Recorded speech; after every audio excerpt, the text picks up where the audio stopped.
Hello my dear students, welcome to commerce ಕಲಿಯೋಣ. ಇದು ನಿಮ್ಮ ಕಲಿಕೆಯ ವೇದಿಕೆ. ವಿದ್ಯಾರ್ಥಿಗಳೇ, ಇವತ್ತಿನ ವಿಡಿಯೋದಲ್ಲಿ ನಾನು ಸೆಕೆಂಡ್ PUC ಅಕೌಂಟೆನ್ಸಲ್ಲಿ ಕೇಳುವಂತಹ 6 ಮಾರ್ಕ್ಸ್ ಕ್ವಶನ್ಸನ್ನು ಹೇಗೆ ನಾವು ಈಸಿಯಾಗಿ ಅಟೆಂಪ್ಟ್ ಮಾಡಬಹುದು, ಹೇಗೆ ನಾವು 6x3 ಕ್ವಶನ್ಸನ್ನು ಅಟೆಂಡ್ ಮಾಡಿ 18 ಮಾರ್ಕ್ಸನ್ನು ಈಸಿಯಾಗಿ ಹೇಗೆ ಗಳಿಸ್ಬೋದು ಅಂತ ನಾನು ಇವತ್ತಿನ ವಿಡಿಯೋದಲ್ಲಿ ನಿಮಗೆ ಹೇಳಲಿಕ್ಕೆ ಇಷ್ಟಪಡ್ತೇನೆ. ಯಾಕೆಂತ ಹೇಳಿದ್ರೆ ಹೆಚ್ಚಿನ ವಿದ್ಯಾರ್ಥಿಗಳು ಏನ್ ಮಾಡ್ತಾರೆ ಅಂತ ಹೇಳಿದ್ರೆ ಎಲ್ಲಾ ಟಾಪಿಕ್ಸ್ಗಳನ್ನು ಓದ್ಬಿಟ್ಟು ಕನ್ಫ್ಯೂಷನ್ ಮಾಡಿಬಿಟ್ಟು ಏನ್ ಮಾಡ್ತಾರೆ, ಆ 18 ಮಾರ್ಕ್ಸನ್ನು ತಗೊಳ್ಳಿಕ್ಕೆ ಆಗೋದಿಲ್ಲ ಅವರಿಗೆ. ಅದಕ್ಕೋಸ್ಕರ ನಾನು ವಿದ್ಯಾರ್ಥಿಗಳಲ್ಲಿ ಕೇಳ್ಕೊಳ್ಳೋದು, ಸೆಲೆಕ್ಟೆಡ್ ಟಾಪಿಕ್ ಅನ್ನು ನೀವು ಸೆಲೆಕ್ಟ್ ಮಾಡಿಕೊಂಡು ಅದರಲ್ಲಿ ಔಟ್ ಆಫ್ ಔಟ್ ತೆಗೆಯುವುದು ಹೇಗೆ ಅಂತ ನೋಡುವಂಥದ್ದು. ಅದನ್ನೇ ಪ್ರಾಕ್ಟೀಸ್ ಮಾಡಬೇಕು. ಆ ಟಾಪಿಕ್ಸ್ಗಳನ್ನೇ ನೀವೇನು ಮಾಡಬೇಕು, ಡೈಲಿ ಒಂದೊಂದು ಪ್ರಾಬ್ಲಮ್ಸ್ಗಳನ್ನು ಮಾಡಿಬಿಟ್ಟು ನೀವೇನು ಮಾಡಬೇಕು, ಆ ಟಾಪಿಕ್ಸಲ್ಲಿ ನೀವು ತರೋ ಆಗಬೇಕು. ಯಾಕೆಂತ ಹೇಳಿದ್ರೆ ಎಲ್ಲ ಟಾಪಿಕ್ಸ್ಗಳು ನಮಗೆ ಕನ್ಫ್ಯೂಷನ್ ಮಾಡ್ತದೆ. ಅದಕ್ಕೆ ಓನ್ಲಿ 4 ಟಾಪಿಕ್ಸನ್ನು ನಾನು ನಿಮಗೆ ಇವತ್ತಿನ ವಿಡಿಯೋದಲ್ಲಿ ಮಾಡ್ತಾ ಇದ್ದೇನೆ. ಈ ಟಾಪಿಕ್ಸನ್ನು ನೀವೇನು ಮಾಡಬೇಕಂತ ಹೇಳಿದ್ರೆ ಮುಂದಿನ ದಿನಗಳಲ್ಲಿ, ಇನ್ನು ತುಂಬ ದಿನ ಇಲ್ಲ ಮಕ್ಕಳೇ, ಸ್ವಲ್ಪ ದಿನ ಇರೋದು. ಎಲ್ಲ ಟಾಪಿಕ್ಸ್ಗಳನ್ನು ಓದಿದ್ರೆ ನಿಮ್ಗೆ ಏನಾಗ್ತದೆ, ಕನ್ಫ್ಯೂಷನ್ ಆಗ್ತದೆ ಅಲ್ವಾ, ಔಟ್ ಆಫ್ ಔಟ್ ತಗೊಳ್ಳಿಕ್ಕೆ ಆಗೋದಿಲ್ಲ. ಸೊ ಅದಕ್ಕೆ ನೀವೇನು ಮಾಡಬೇಕು, ನಾನು ಹೇಳುವಂಥ ಕೆಲವು ಸೆಲೆಕ್ಟೆಡ್ ಟಾಪಿಕ್ಸನ್ನು ತಕ್ಕೊಂಡು ನೀವೇನು ಮಾಡಬೇಕು, ಅದರಲ್ಲಿ ಔಟ್ ಆಫ್ ಔಟ್ ತಗೊಳ್ಳಿಕ್ಕೆ ನೋಡಬೇಕು. ಅಂದರೆ 6x3 18 ಮಾರ್ಕ್ಸ್ ಕೂಡ ನಿಮ್ಮ ಕೈಗೆ ಬರುವ ಹಾಗೆ ನೋಡ್ಕೊಳ್ಬೇಕು. ಹಾಗಾದ್ರೆ ಆ ಟಾಪಿಕ್ಸ್ಗಳ ಬಗ್ಗೆ ಈಗ ನಾವು ಡೀಪ್ ಆಗಿ ನಾವೇನ್ ಮಾಡೋಣ, ಚರ್ಚೆ ಮಾಡೋಣ. ಈಗ ಫಸ್ಟ್ ಯಾವ most repeated and most important topics ಯಾವುದೆಲ್ಲ? ಫಸ್ಟ್ ಏನು ಹೇಳಿದ್ದಾರೆ ಇಲ್ಲಿ, profit and loss appropriation account. ಅಲ್ಲಿ ಸಿಂಪಲ್ ಪ್ರಾಬ್ಲಮ್ಸ್ ಉಂಟು, ಗ್ಯಾರಂಟೀಡ್ ಅಂತ ಹೇಳುವಂತ ಒಂದು ಪ್ರಾಬ್ಲಮ್ಸ್ ಉಂಟು. ಗ್ಯಾರಂಟೀಡ್ ಅಂತ ಹೇಳಿದ್ರೆ ಏನು, profit and loss appropriation on the basis of guarantee ಅಂತ ಉಂಟು.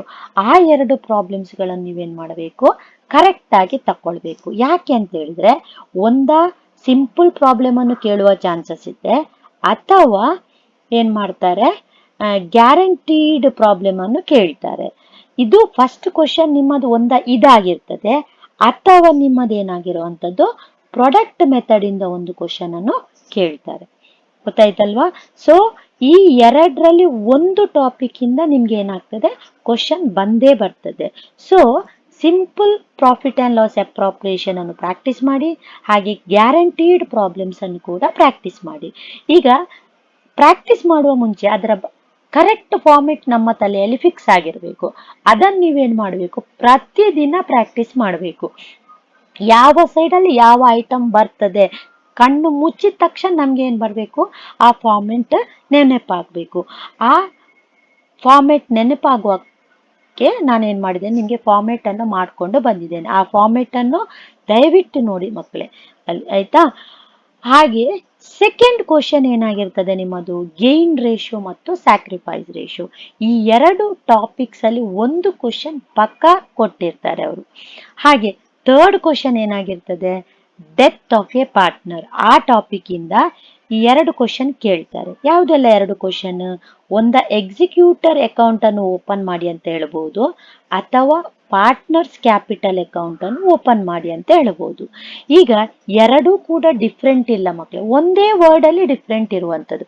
ಎಕ್ಸಿಕ್ಯೂಟರ್ ಅಕೌಂಟ್ ಅನ್ನು ಓಪನ್ ಮಾಡುವಾಗ ಕ್ಯಾಪಿಟಲ್ ಅಕೌಂಟ್ ಅನ್ನು ಕನ್ಸಿಡರ್ ಏನ್ ಮಾಡ್ತೇವೆ, ಬೈ ಪಾರ್ಟ್ನರ್ಸ್ ಕ್ಯಾಪಿಟಲ್ ಅಕೌಂಟ್ ಅಂತ ಬರೀತೇವೆ. ಹಾಗೆ ಪಾರ್ಟ್ನರ್ಸ್ ಕ್ಯಾಪಿಟಲ್ ಅಕೌಂಟ್ ಅನ್ನು ಓಪನ್ ಮಾಡುವಾಗ ಏನ್ ಮಾಡ್ತೇವೆ, ಬೈ ಬ್ಯಾಲೆನ್ಸ್ ಬ್ರಾಡ್ ಡೌನ್ ಅಂತ ಯೂಸ್ ಮಾಡ್ತೇವೆ ಅಷ್ಟೇ. ಬಾಕಿ ಎಲ್ಲ ಅಡ್ಜಸ್ಟ್ಮೆಂಟ್ಗಳು ಸೇಮ್ ಆಗಿರ್ತದೆ. ಫೋರ್ತ್ ಒನ್ ಏನಂತ ಹೇಳಿದ್ರೆ, profit and loss statement problem. ಆಯ್ತಾ? Profit and loss statement problem ಅನ್ನು ನೋಡ್ಕೊಳ್ಬೇಕು ನೀವು. ಯಾಕೆ ನೋಡ್ಕೊಳ್ಬೇಕಂತ ಹೇಳಿದ್ರೆ, ಸಪೋಸ್ ಇಲ್ಲಿ ಯಾವುದಾದ್ರೂ ಒಂದು ಪ್ರಾಬ್ಲಮ್ ನಿಮ್ಗೆ ಸಾಲ್ವ್ ಮಾಡುವಾಗ ಕರೆಕ್ಟ್ ಬರಲಿಲ್ಲ ಅಂತ ಹೇಳಿದ್ರೆ ಒಂದು ಎಕ್ಸ್ಟ್ರಾ ಇಟ್ಕೊಂಡಿರ್ಬೇಕು ನಾವು ಅಲ್ವಾ. ಅದಕ್ಕೋಸ್ಕರ ನಾನೇನ್ ಮಾಡ್ತೇನೆ, ಒಂದು ಪ್ರಾಬ್ಲಮ್ ಅನ್ನು ಎಕ್ಸ್ಟ್ರಾ ಮಾಡ್ತೇನೆ. ಸೊ 6 × 4 ಅಂತ ನಾನು ತಗೊಳ್ತೇನೆ. ಯಾಕೆಂತ ಹೇಳಿದ್ರೆ 24 ಮಾರ್ಕಿನಷ್ಟು ನೀವೇನು ಮಾಡಬೇಕು, ಆ ಸೆಕ್ಷನಲ್ಲಿ ಕಲ್ತಿರ್ಬೇಕು ನೀವು. ಓಕೆ, ಈ ಪ್ರಾಬ್ಲಮ್ ಅನ್ನು ಮಾಡ್ಬೇಕಂತಾದ್ರೆ ನಿಮ್ಗೆ ಏನ್ ಗೊತ್ತಿರಬೇಕು, ಏನು ಒಂದು 6 ಮಾರ್ಕಲ್ಲಿ 6 ಮಾರ್ಕ್ ಸಿಗ್ಬೇಕಂತಾದ್ರೆ ನೀವು ಹೇಗೆ ಇರಬೇಕು ನಿಮ್ಮ ಪ್ರಾಬ್ಲಮ್ಸ್. ಫಸ್ಟ್, ಪರ್ಫೆಕ್ಟ್ ಫಾರ್ಮೇಟ್ ಅಲ್ಲಿ ಇರಬೇಕು. ಸೆಕೆಂಡ್, ಕರೆಕ್ಟ್ ಫಾರ್ಮುಲಾವನ್ನು ಯೂಸ್ ಮಾಡಬೇಕು. Third one is working note ಅನ್ನು ಯೂಸ್ ಮಾಡಬೇಕು. ಕರೆಕ್ಟಾ?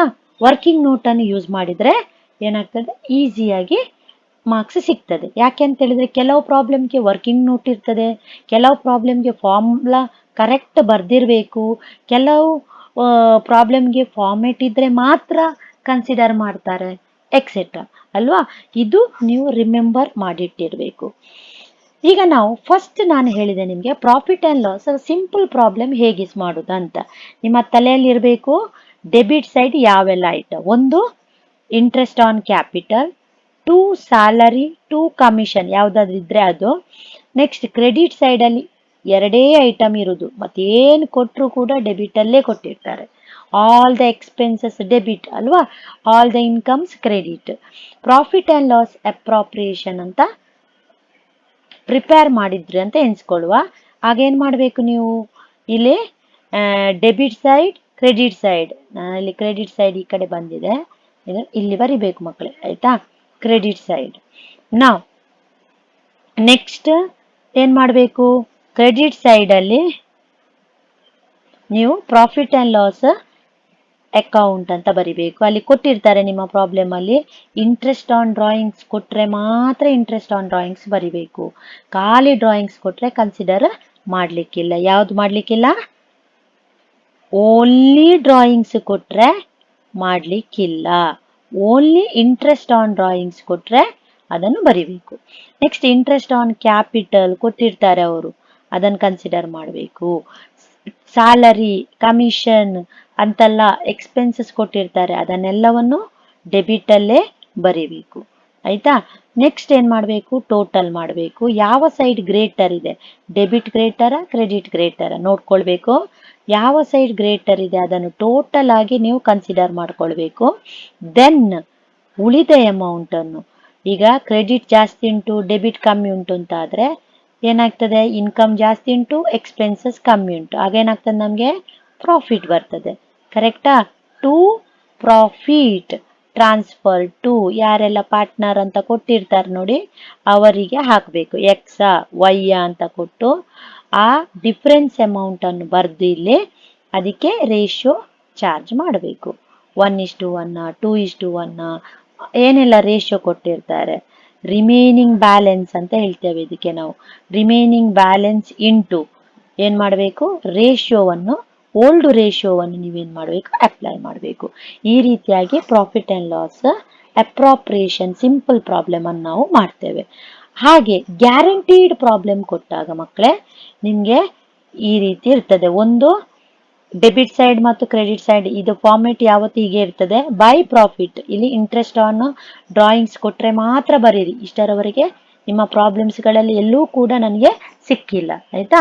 ಅದರಿಂದಾಗಿ ನಾನು ಅದನ್ನು ಕನ್ಸಿಡರ್ ಮಾಡಲಿಲ್ಲ. ಸೊ ಏನ್ ರಿಪೀಟ್ ಆಗಿರ್ತದೆ, by profit and net profit ಕೊಟ್ಟಿರ್ತಾರೆ ಅದರ ಹಾಗೆ ಅಲ್ವಾ, ಅದನ್ನ ಈ ಕಡೆ ಬರೀರಿ. ಯಾರು ಗ್ಯಾರಂಟಿ ಕೊಡುವಂಥದ್ದು, ಆ ಪಾರ್ಟ್ನರ್ನ ಹೆಸರನ್ನು ಬರಿಬೇಕು. ಟು ಯಾರು ಎಕ್ಸ್ ಪಾರ್ಟ್ನರ್ ಕೊಟ್ಟದ್ದ, ವೈ ಪಾರ್ಟ್ನರ್ ಕೊಟ್ಟದ್ದ, ಅವರ ಕ್ಯಾಪಿಟಲ್ ಅನ್ನು ಫಸ್ಟ್ ಬರಿಬೇಕು. ಕ್ಯಾಪಿಟಲ್ ಅನ್ನು ಬರಿಬೇಕು. ದೆನ್ ಎಕ್ಸ್ ಗ್ಯಾರಂಟಿ ಕೊಟ್ಟಿದ್ರೆ ಎಕ್ಸ್ ನ ಅಮೌಂಟ್ ಅನ್ನು ಮೈನಸ್ ಮಾಡಬೇಕು. ವೈಯ ಗ್ಯಾರಂಟಿ ಕೊಟ್ಟಿದ್ರೆ ವೈಯ ಅಮೌಂಟ್ ಇಂದ ಮೈನಸ್ ಮಾಡಬೇಕು ಅಲ್ವಾ. ಕೆಲವು ಸಲ ಇಬ್ಬರು ಕೊಟ್ಟಿರ್ತಾರೆ, ಕೆಲವು ಸಲ ಒಬ್ಬ ಮಾತ್ರ ಕೊಟ್ಟಿರ್ತಾರೆ. ಸರಿ ನೋಡ್ಕೊಳ್ಬೇಕು ನಿಮ್ಮ ಪ್ರಾಬ್ಲಮ್ಸ್ ಅನ್ನು. ಯಾರು ಕೊಟ್ಟಿರ್ತಾರೆ ಅವರ ಅಮೌಂಟ್ ಕ್ಯಾಪಿಟಲ್ ಇಂದ ಅವ್ರೇನ್ ಮಾಡಬೇಕು, ಡೆಫಿಷಿಯನ್ಸಿಯನ್ನು ಮೈನಸ್ ಮಾಡಬೇಕು. ಕೊಡುವ ಕಾರಣ ಮೈನಸ್ ಮಾಡ್ತೇವೆ. ಯಾರು ತೆಕ್ಕೊಂಡಿರ್ತಾನೆ ಪಾರ್ಟ್ನರ್, ಅವನಿಗೆ ಏನಾಗ್ತದೆ, ಆ ಡೆಫಿಷಿಯನ್ಸಿ ಆಡ್ ಆಗ್ತದೆ. ಆಡ್ ಮಾಡಿಬಿಟ್ಟು ನೀವೇನ್ ಮಾಡಬೇಕು, ಇಲ್ಲಿ ಬರಿಬೇಕು. ಅವನ ಕ್ಯಾಪಿಟಲ್ ಪ್ಲಸ್ ಅವನೆಷ್ಟು ಡೆಫಿಷಿಯನ್ಸಿ ತೆಕ್ಕೊಂಡಿರ್ತಾನೆ ಅದನ್ನ ಬರ್ದು ಟೋಟಲ್ ಮಾಡಿ ಈ ಕಡೆ ಬರಿಬೇಕು. ಇದು ಗ್ಯಾರಂಟೀಡ್. ನಿಮ್ಗೆ ಈ ಟೈಪಿನ ಪ್ರಾಬ್ಲಮ್ ಬೇಕಾದ್ರೆ ನನ್ನ ಪ್ಲೇ ಲಿಸ್ಟ್ ಅಲ್ಲಿ ತುಂಬಾ ವಿಡಿಯೋಸ್ಗಳು ಇದೆ ಇದಕ್ಕೆ ರಿಲೇಟೆಡ್ ಆದಂತ profit and loss simple problem ಆಗಿರ್ಬೋದು, ಗ್ಯಾರಂಟಿಡ್ ಪ್ರಾಬ್ಲಮ್ ಆಗಿರ್ಬೋದು, ಎರಡನ್ನು ನೀವು ಕೂಡ ರೆಫರ್ ಮಾಡ್ಬೋದು. ನೆಕ್ಸ್ಟ್ ಸೆಕೆಂಡ್ ಏನ್ ಹೇಳಿದೆ, ಗೇನ್ ರೇಷಿಯೋವನ್ನು ಮತ್ತು ಸ್ಯಾಕ್ರಿಫೈಸ್ ರೇಷಿಯೋವನ್ನು ಕೊಡ್ತಾರೆ ಅಂತ. ಗೇನ್ ರೇಷಿಯೋವನ್ನು ಈಸಿಯಾಗಿ ನೆನಪಿಟ್ಕೊಳ್ಳಿಕ್ಕೆ ಜಿನೋ ಅಂತ ಹೇಳ್ತೇವೆ. ಅಂದ್ರೆ ಏನು, new ratio minus old ratio ಅಂತ ಫಾರ್ಮುಲಾ. ಸ್ಯಾಕ್ರಿಫೈಸ್ ಅನ್ನು ಮಾಡುವಾಗ ಉಲ್ಟಾಗ್ತದೆ, ಸನ್ ಅಂತ ನೆನ್ಪಿಟ್ಕೊಳ್ಬೇಕು. Old ratio minus new ratio ಈ ರೀತಿಯಲ್ಲಿ ಮಾಡ್ತೇವೆ. ಗೇನ್ ರೇಷಿಯೋ ಎಲ್ಲಿ ಮಾಡುವಂಥದ್ದು, ನಾವು ರಿಟೈರ್ಮೆಂಟ್ ಅಲ್ಲಿ ಮಾಡುವಂಥದ್ದು ಆಯ್ತಾ, ರಿಟೈರ್ಡ್ಮೆಂಟ್ ಅಲ್ಲಿ ಮಾಡುವಂಥದ್ದು. ಸ್ಯಾಕ್ರಿಫೈಸ್ ಅಲ್ಲಿ ಎಲ್ಲಿ ಮಾಡುವಂಥದ್ದು, ಅಡ್ಮಿಷನ್ ಅಲ್ಲಿ ಮಾಡ್ತೇವೆ ನಾವು, ಅರ್ಥ ಆಯ್ತಾ, ಅಡ್ಮಿಷನ್ ಬರುವಾಗ ಮಾಡ್ತೇವೆ. ಆಗ ಓಲ್ಡ್ ಪಾರ್ಟ್ನರ್ ಸ್ಯಾಕ್ರಿಫೈಸ್ ಮಾಡುವಂಥದ್ದು ಅಲ್ವಾ, ನ್ಯೂ ಪಾರ್ಟ್ನರ್ ಅಲ್ಲ, ಓಲ್ಡ್ ಪಾರ್ಟ್ನರ್ ಸ್ಯಾಕ್ರಿಫೈಸ್ ಮಾಡಿ ನ್ಯೂ ಪಾರ್ಟ್ನರ್ಗೆ ಕೊಡುವಂಥದ್ದು. ಆಗ ನೀವೇನ್ ಮಾಡ್ತೇವೆ, ಓಲ್ಡ್ ಪಾರ್ಟ್ನರ್ನ ಸ್ಯಾಕ್ರಿಫೈಸ್ ರೇಷಿಯೋವನ್ನು ಮಾತ್ರ ಫೈಂಡ್ ಔಟ್ ಮಾಡ್ತೇವೆ. ಗೇನ್ ರೇಷಿಯೋ ಏನ್ ಮಾಡುವಂಥದ್ದು, ಇಲ್ಲಿ ಕೊಟ್ಟಿರ್ತಾರೆ new ratio minus old ratio. ಅಂದ್ರೆ ಎಕ್ಸ್ ವೈ ಝಡ್ ಎಲ್ಲಾ ಪಾರ್ಟ್ನರ್ಸ್ ಇರ್ತಾರೆ, ಒಬ್ಬ ರಿಟೈರ್ಡ್ ಆದ ಅಂತ ಎನ್ಸ್ಕೊಳ್ಳುವ ಆಯ್ತಾ. ಫಸ್ಟ್ ಮೂವರು ಇರ್ತಾರೆ ಅಂತ ಎನ್ಸ್ಕೊಳ್ಳ, ಆಗ ಅದು ಓಲ್ಡ್ ರೇಷಿಯೋ.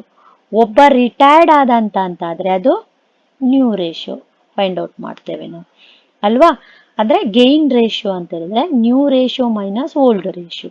ಸ್ಯಾಕ್ರಿಫೈಸ್ ರೇಷಿಯೋದಲ್ಲಿ ಈಗ ಫಾರ್ ಎಕ್ಸಾಂಪಲ್ ಎಕ್ಸ್ ವೈ ಅಂತ ಇದ್ದಾರೆ ಅಂತ ಎನ್ಸ್ಕೊಳ್ಳುವ, ಇನ್ನೊಬ್ಬ ಪಾರ್ಟ್ನರ್ ಬರ್ತಾನೆ, ಅಡ್ಮಿಟ್ ಆಗ್ತಾನೆ, ಓಲ್ಡ್ ರೇಷಿಯೋ 1:1 ಇರ್ತದೆ, ಇನ್ನೊಬ್ಬ ಬಂದಾಗ ಇನ್ನೊಂದು ರೇಷಿಯೋ ಆಗ್ತದೆ ಅಲ್ವಾ.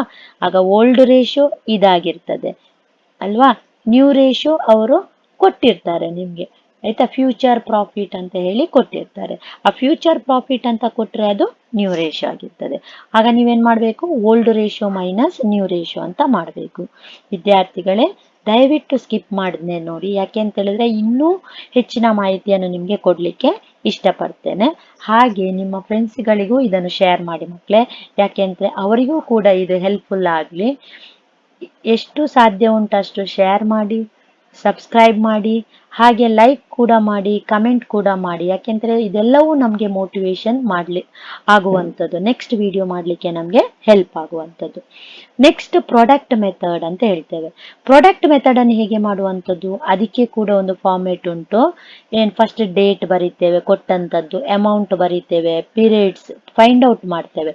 ದಯವಿಟ್ಟು ನೋಡ್ಕೊಳ್ಳಿ, 30 ಮತ್ತು 31 ಕೊಟ್ರೆ ಆ ಮಂತ್ ಅನ್ನು ಏನ್ ಮಾಡಬೇಕು, ಎಕ್ಸ್ಕ್ಲೂಡ್ ಮಾಡಿ ಕೌಂಟ್ ಮಾಡಬೇಕು, ಅದನ್ನು ಬಿಟ್ಟು ಕೌಂಟ್ ಮಾಡಬೇಕು. 1 ಅಂತ ಕೊಟ್ಟಾಗ ನೀವು ಅದನ್ನು ಆ ಮಂತ್ ಅನ್ನು ಇನ್ಕ್ಲೂಡ್ ಮಾಡಬೇಕು ಆಯ್ತಾ. ಯಾವತ್ತು 31 ಮಾರ್ಚ್ಗೆ ಕೊಡ್ತಾರೆ ಅಂತ ಎನಿಸ್ಕೊಳ್ಳುವ ಆಯ್ತಾ, 31 ಮಾರ್ಚ್ಗೆ ಎಂಡ್ ಅಂತ ಹೇಳ್ತಾರೆ. ಈಗ ಒಂದು ಡೇಟ್ ಬರ್ತದೆ 1/4/24 ಅಂತ ಬರ್ತದೆ, ಇದು 25 ಉಂಟಂತ ಎನಿಸ್ಕೊಳ್ಳುವ. ಆಗ ಈ ಮಂತ್ ಅನ್ನು ಕನ್ಸಿಡರ್ ಮಾಡಿ ಇಲ್ಲಿವರೆಗೆ ನೀವೇನ್ ಮಾಡ್ಬೇಕು, ತಕೊಳ್ಬೇಕು. ಎಷ್ಟು ಮಂತ್ ಆಗ್ತದೆ, ಆಗ 12 ಮಂತ್ ಆಗ್ತದೆ.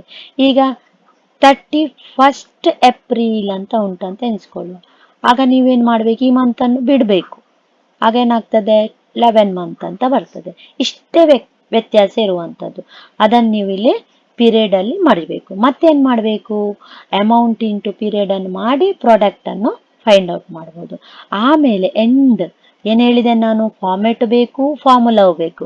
ಫಾರ್ಮುಲಾ ಏನ್ ಹೇಳ್ತದೆ, ಇಂಟ್ರೆಸ್ಟ್ ಆನ್ ಡ್ರಾಯಿಂಗ್ಸ್ ಅಂತ ಹೇಳಿದ್ರೆ ಟೋಟಲ್ ಪ್ರಾಡಕ್ಟ್ ಅಲ್ವಾ, ನೀವು ಇಲ್ಲಿ ಮಾಡಿರ್ತೀರಲ್ಲ ಅದರ ಟೋಟಲ್ ಇಂಟು ರೇಟ್ ಕೊಟ್ಟಿರ್ತಾರೆ ಅವರು ಇಂಟು 1/12. ಇಷ್ಟು ಫಾರ್ಮುಲಾ, ಒಂದು ಫಾರ್ಮುಲಾ ಬರ್ದ್ರೆ ನಿಮ್ಗೆ 1 ಮಾರ್ಕ್ಸ್ ಸಿಗ್ತದೆ. ಈ ಫಾರ್ಮೆಟ್ಗೆ ನಿಮ್ಗೆ 4 ಮಾರ್ಕ್ಸ್ ಸಿಗ್ತದೆ ಆಯ್ತಾ. ಕ್ಯಾಲ್ಕುಲೇಷನ್ ಮಾಡಿದ್ದಕ್ಕೆ ಒಂದು 2 ಮಾರ್ಕ್ಸ್, ಎಷ್ಟಾಯ್ತು 4 5 1 ಮಾರ್ಕ್ಸ್ ಸಿಗ್ತದೆ, ಅಂದ್ರೆ 6 ಮಾರ್ಕ್ಸ್ ಸಿಗ್ತದೆ. ಅದು ಸ್ಟೆಪ್ ಬೈ ಸ್ಟೆಪ್ಗೆ ನಿಮಗೆ ಮಾರ್ಕ್ಸ್ ಸಿಕ್ಕುವಂಥದ್ದು.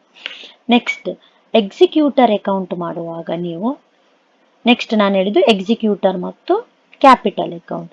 ನೀವು ಕ್ಯಾಪಿಟಲ್ ಅಕೌಂಟ್ ಇಂದ ಸ್ಟಾರ್ಟ್ ಮಾಡಿದ್ರೆ ನೀವು ಬ್ರಾಡ್ ಡೌನ್ ಅಂತ ಬರಿಬೇಕು ಆಯ್ತಾ. ಅವನ ಕ್ಯಾಪಿಟಲ್ ಅನ್ನು ಅಗೇನ್ ಕ್ಯಾಪಿಟಲ್ ಅಂತ ಬರೀಲಿಕ್ಕೆ ಆಗುದಿಲ್ಲ. ಮತ್ತೆ ಜನರಲ್ ರಿಸರ್ವ್ ಕೊಟ್ಟಿದ್ರೆ ಈ ರೀತಿ ಮಾಡಬೇಕು, ಟೋಟಲ್ ಅಮೌಂಟ್ ಕೊಡ್ತಾರೆ ಇಂಟು ಪಾರ್ಟ್ನರ್ನ ಶೇರ್, ಯಾವ ಪಾರ್ಟ್ನರ್ ಡೆತ್ ಆಗ್ತಾನೆ ಅವನ ಶೇರ್, ಹಾಕಿ ಮಾಡುವಂಥದ್ದು. ಈಗ ಸ್ಯಾಲರಿ ಮತ್ತು ಕಮಿಷನ್ ಟಿಲ್ ದಿ ಡೇಟ್ ಅಂತ ಕೊಡ್ತಾರೆ. ಅವನ ಸ್ಯಾಲ್ರಿ ಅಮೌಂಟ್ ಇಂಟು ಎಲ್ಲಿಯವರೆಗೆ ಬದುಕಿದ್ದ ಆ ಮಂತ್ ಅನ್ನು ಕನ್ಸಿಡರ್ ಮಾಡಬೇಕು, ಇಂಟು ಮಾಡ್ಕೊಳ್ಬೇಕು. ಇಂಟ್ರೆಸ್ಟ್ ಆನ್ ಕ್ಯಾಪಿಟಲ್ ಏನ್ ಮಾಡಬೇಕು, ಅವನ ಇಲ್ಲಿ ಕ್ಯಾಪಿಟಲ್ ಕೊಟ್ಟಿರ್ತಾರೆ ನೋಡಿ, ಇಲ್ಲಿ ಕ್ಯಾಪಿಟಲ್ ಕೊಟ್ಟಿರ್ತಾರೆ, ಅದರ ಮೇಲೆ ರೇಟ್ ಕೂಡ ಕೊಟ್ಟಿರ್ತಾರೆ, 6% 9% ಅಂತ, ಇಂಟು ಟಿಲ್ ದಿ ಡೇಟ್ ಎಲ್ಲಿಯವರೆಗೆ ಬದುಕಿರ್ತಾನೆ ಅದನ್ನು ಕನ್ಸಿಡರ್ ಮಾಡಿ ಬರಿಬೇಕು. ನೆಕ್ಸ್ಟ್ ಗುಡ್ ವಿಲ್ ಅನ್ನು ನಾವು ಗುಡ್ ವಿಲ್ ಅಂತ ವರ್ಡ್ ಯೂಸ್ ಮಾಡ್ಲಿಕ್ಕಿಲ್ಲ, ಯಾಕೆಂತೇಳಿ ಅಕೌಂಟಿಂಗ್ ಸ್ಟ್ಯಾಂಡರ್ಡ್ ಅಲ್ಲಿ ಪಾರ್ಟ್ ಯಾವುದು ಬ್ಯಾಲೆನ್ಸ್ ಶೀಟ್ ಅಲ್ಲಿ ಗುಡ್ ವಿಲ್ ಅನ್ನು ನಾವು ಕನ್ಸಿಡರ್ ಮಾಡುದಿಲ್ಲ. ಸೊ ನಾವೇನ್ ಮಾಡ್ತೇವೆ, ಕ್ಯಾಪಿಟಲ್ ಅಂತ ಯೂಸ್ ಮಾಡ್ತೇವೆ. ಕ್ಯಾಪಿಟಲ್ ಓಲ್ಡ್ ಪಾರ್ಟ್ನರ್ನ ಕ್ಯಾಪಿಟಲೈಸ್ ಬರಿಬೇಕಂದ್ರೆ X capital account Y's capital ಅಂತ ಬರ್ದು, ಈಗ ಫರ್ಮ್ ಗುಡ್ ವಿಲ್ ಕೊಟ್ರು ಅಂತ ಎನ್ಸ್ಕೊಳ್ಳುವ, ಅದಕ್ಕೆ ಅವನ ಶೇರಿಗೆ ಕನ್ವರ್ಟ್ ಮಾಡ್ಕೊಳ್ಬೇಕು, ಇಂಟು ಗೇನ್ ರೇಷಿಯೋ ಮಾಡ್ಬೇಕು. ಗೇನ್ ರೇಷಿಯೋ ಹೇಗೆ ಇಲ್ಲಿ, ಈಗ 1:2:1 ಅಂತ ಹೇಳುವ, ಎ ಬಿ ಸಿ, ಇಲ್ಲಿ ಒಬ್ಬ ಸಿ ಡೆತ್ ಆಯ್ತು ಅಂತ ಎಣಿಸ್ಕೊಳ್ಳುವ, ಹಾಗಾದ್ರೆ ಇಲ್ಲಿನ ಗೇನ್ ರೇಷಿಯೋ ಯಾವ್ದಾಯ್ತು, 1:2 ಆಯ್ತು ಅಲ್ವಾ. ಈ ರೇಷಿಯೋವನ್ನು ಅಪ್ಲೈ ಮಾಡಬೇಕು.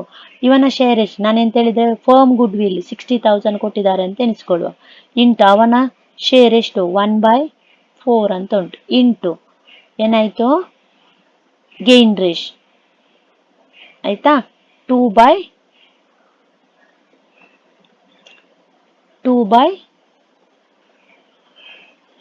ಅಥವಾ 1/3 ಅಂತ ಮಾಡ್ಬೇಕು. ಒಬ್ಬನಿಗೆ 2/3 ಅಂತ ಮಾಡ್ಬೇಕು, ಆ ರೀತಿ.